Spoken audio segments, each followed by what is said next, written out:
If you like what we do here on Skiba News Nation, please like and subscribe, and also share with others so that we can grow the biggest truth-seeking community on the internet.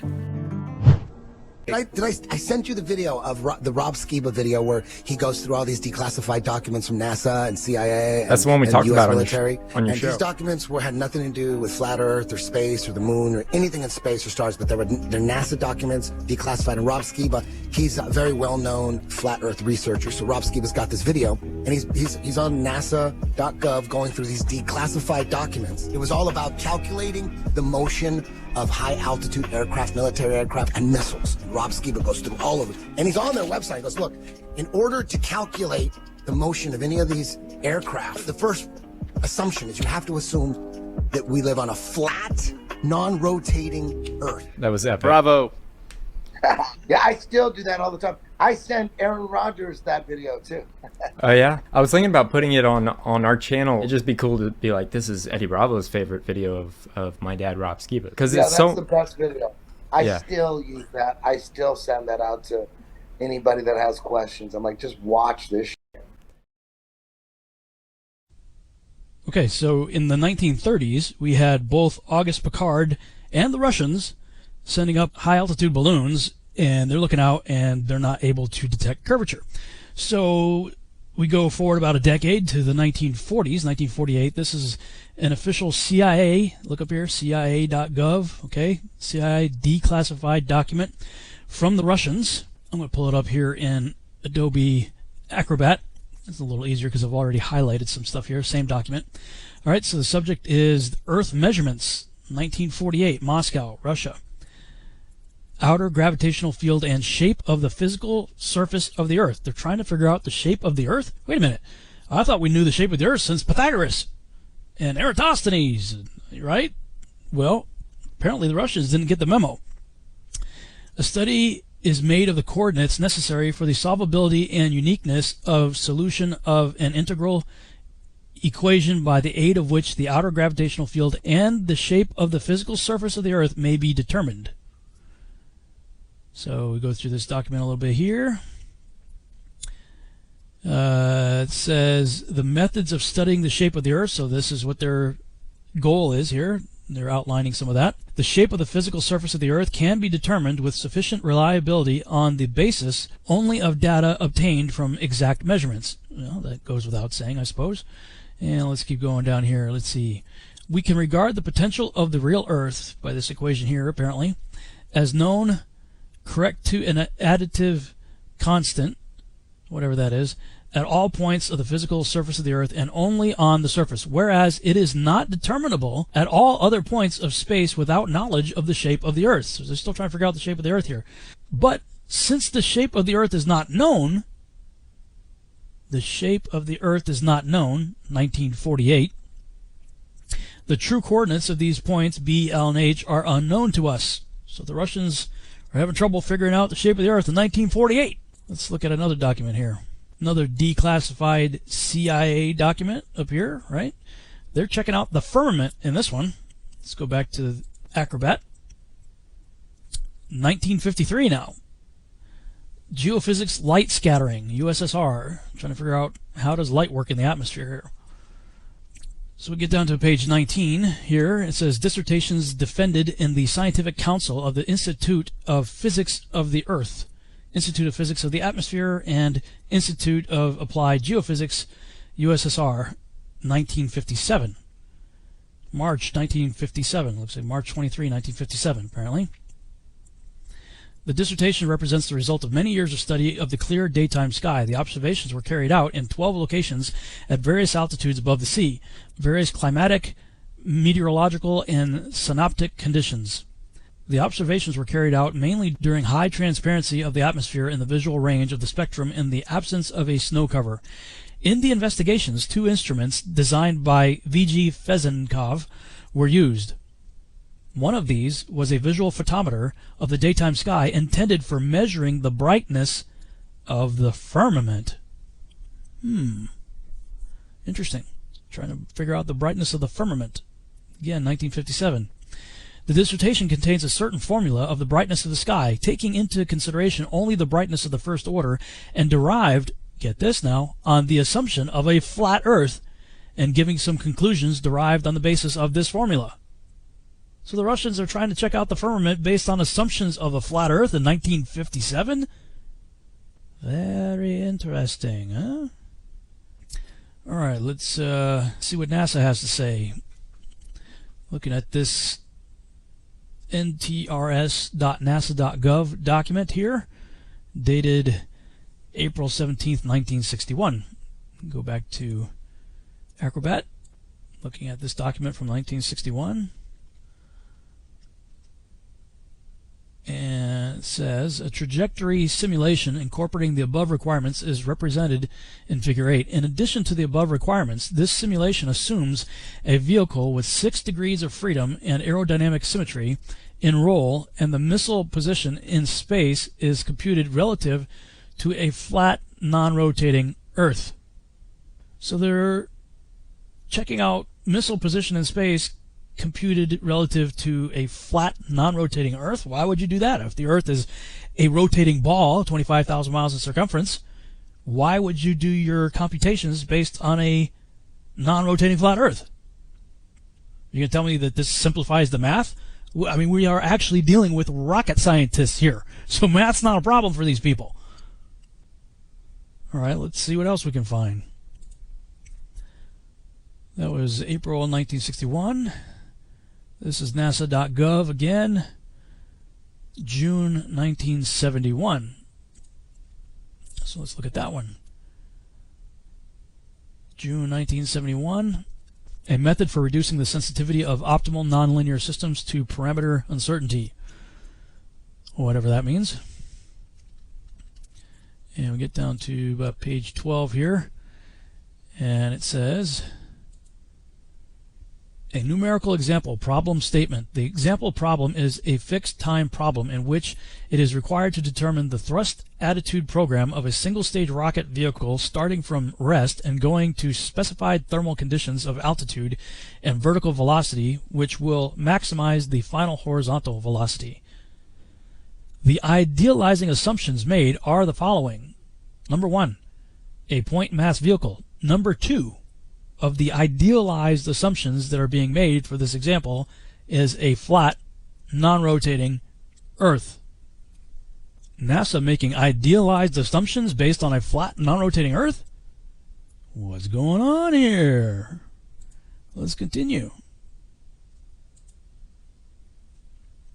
Here we have another nasa.gov document dated March 1972.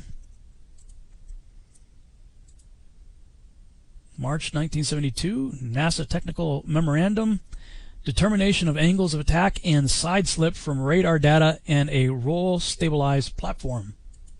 Gotta love the titles, huh? Okay, abstract. Equations for angles of attack and side slip relative to both a rolling and non-rolling body access system are derived for a flight vehicle for which radar and gyroscopic attitude data are available. The method is limited, however, to application where a flat, non-rotating Earth may be assumed. All right, let's continue. That was 1972, the end of the, or right around the end of the Apollo program. So we go to NASA again, nasa.gov, December 1978. Investigation of aircraft landing in variable wind fields. Equations of motion. This comes up a lot. The two-dimensional model for aircraft motion presented in this section follows the general form developed by Frost. It accounts for both vertical and horizontal mean wind components having both time and spatial variations. The aircraft trajectory model employed in this study was derived based on the following assumptions. Number 1, the Earth is flat and not rotating. That's the number 1 assumption? So we're going to see this over and over and over again regarding the equations of motion. They're always using it on a flat, non-rotating Earth model, which doesn't make sense if you're developing aircraft and missiles and things like that to go over a rotating ball. Why would you start off with the assumption of a non-rotating flat Earth if the real-world application is over a spinning ball? 1987 NASA technical paper 2768, User's Manual for Linear, a Fortran program to derive linear aircraft models. Get that in Acrobat here, same document. And we'll scroll down to, I believe it was page 12 again. Program overview. Within the program, the nonlinear equations of motion include 12 states representing a rigid aircraft flying in a stationary atmosphere over a flat, non-rotating Earth. More diagrams, more equations. The nonlinear equations of motion used in the linearization program are general 6 degree of freedom equations representing the flight dynamics of a rigid aircraft flying in a stationary atmosphere over a flat, non-rotating Earth. Let's continue. That was 1987. NASA.gov, May 1988. Flight testing. Flight testing a V-STOL aircraft to identify a full envelope aerodynamic model. June 27, 1988. Day after my birthday. Page 4 of their document. For aircraft problems, the state of measurement models together represent the kinematics of a rigid body for describing motion over a flat, non-rotating Earth. All right. NASA.gov, December 1991. Aircraft model for the AIAA Controls Design Challenge. On page 11. Once again, you have the equations of motion and atmospheric model. The nonlinear equations of motion used in this model are general 6 degree of freedom equations representing the flight dynamics of a rigid aircraft flying in a stationary atmosphere over a flat, non-rotating Earth. You guys start to see a pattern here? NASA.gov, June 1997.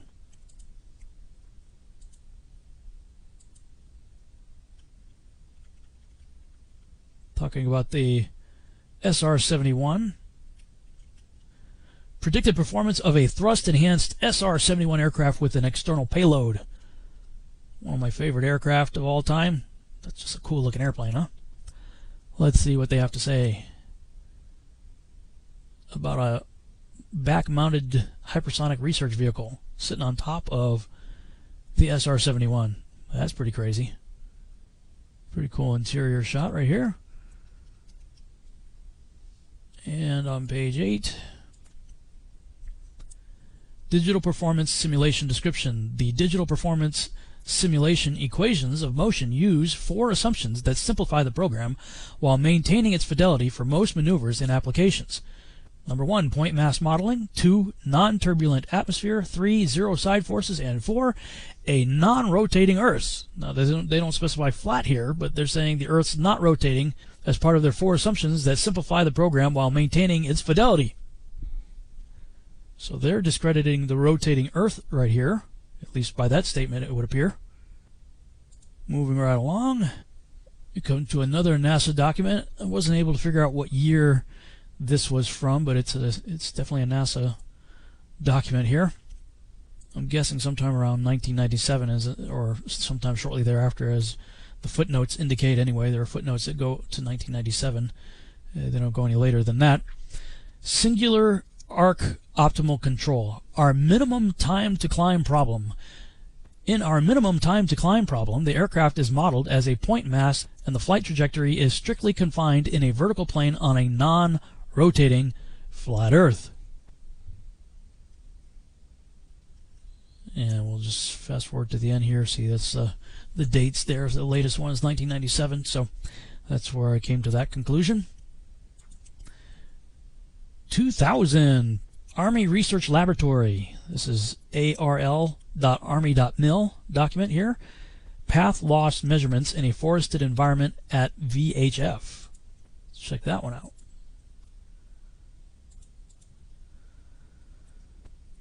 Under data analysis on page 10 of their document here.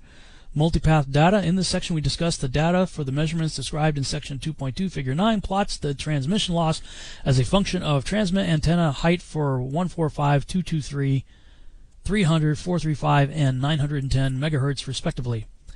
The receive antenna height was 2.7 meters and the range was 410 meters for all frequencies except 435 megahertz, where the receive height was 3.6 meters and the range was 200 meters. The expected transmission loss in decibels over a flat Earth is given by the following equation. We get down to page 14 here. HH propagation through the woods. In taking the HH polarization propagation data through woods both in winter and summer, we observed local fluctuations up to 20 decibels.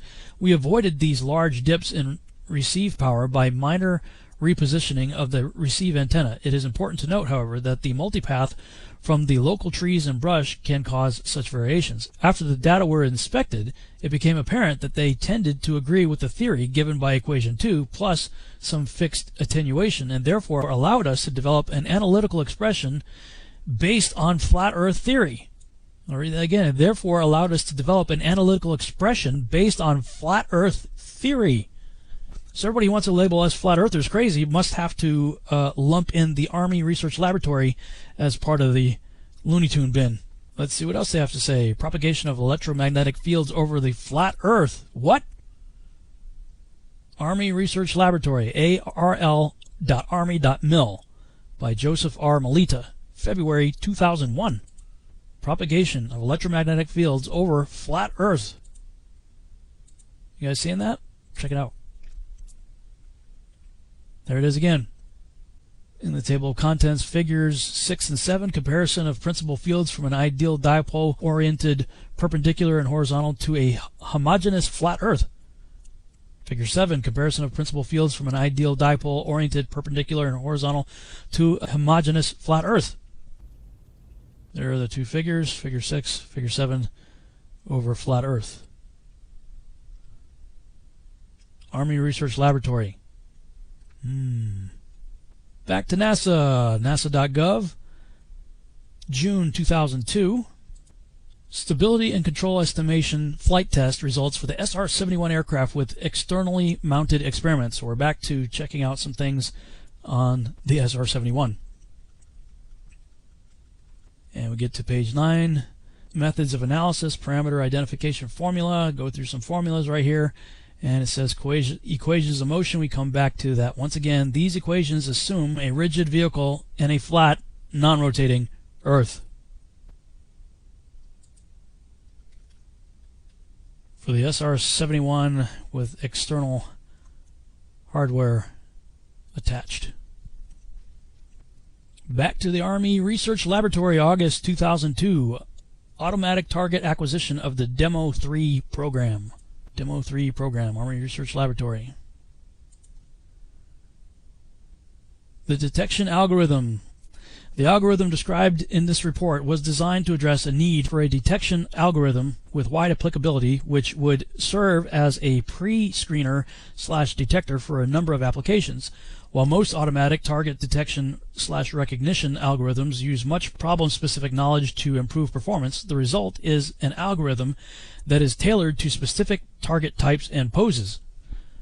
The approximate range to target is often required, with varying amounts of tolerance. For example, in some scenarios, it is assumed that the range is known to within a meter from a laser range finder or a digital map. In other scenarios, only the range to the center of the field of view and the depression angle is known, so that a flat Earth approximation provides the best estimate. Alrighty then. January 2003, back to the Army Research Laboratory. See, up arl.army.mil. January 2003. Scrolling down to the report document page, talking about the scanning fast field program and I guess the various models. The geometry profile is required because of the angular dependence of the sound speed on the wind direction relative to the direction of propagation. This model works over a flat Earth and non-turbulent atmosphere. Wonder how it works in a turbulent atmosphere over a spinning ball. Okay, September 2009, Army Research Laboratory. Computationally efficient algorithms for estimating the angle of arrival of helicopters using acoustic arrays.